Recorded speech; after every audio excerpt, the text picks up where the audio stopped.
year-long exchange is, I'm definitely not going to tell you it's not challenging. It is challenging, but totally worth it.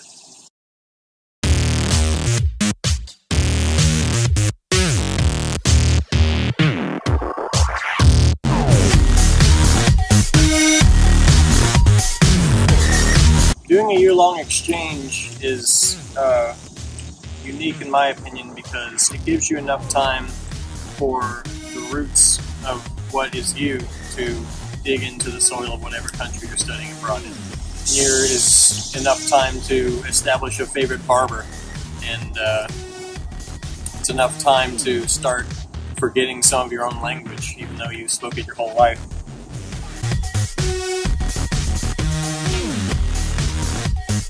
Childhood, since I can remember until now,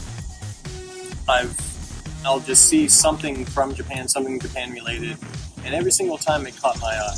Whether it's like a video game, a novel I like, even memes on the internet. Every time I saw something that involved Japan, it made me stop and double take. And eventually I just realized, they've really got something going on over there that I'd like to investigate.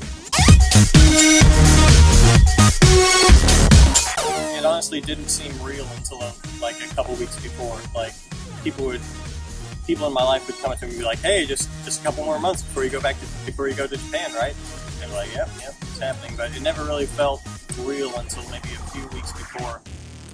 And honestly, the night before I left for Japan, I couldn't sleep at all. I didn't sleep, and I ended up like.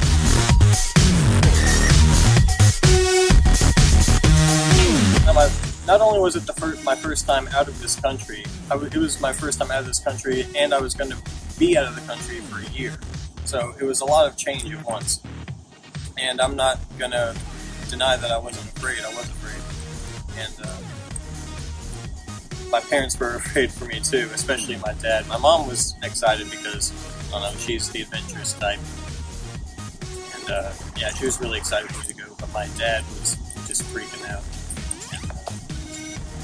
He freaked out pretty much the entire time I was there. But, I'd Skype with him every now and then, calm him down. It ended up being okay. And once I got to Japan, it was totally okay for me. Like, I kind of just, picked up the flow, went with the current. I, actually packed my things for Japan. I had 2 suitcases. One was, a giant, looks like an oversized gym bag, and then just a normal, roller piece of luggage. And it ended up being more than enough. You really aren't going to need as much as you think.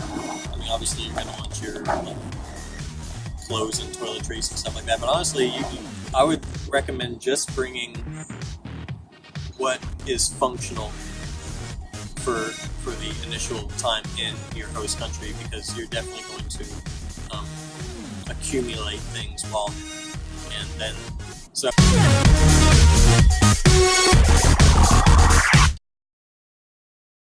Like I said, you get a lot of help from the study abroad office. They're constantly, giving you ideas about where to get funding.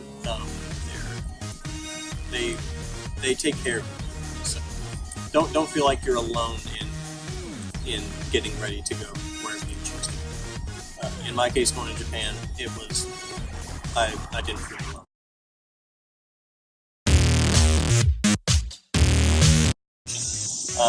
You also think,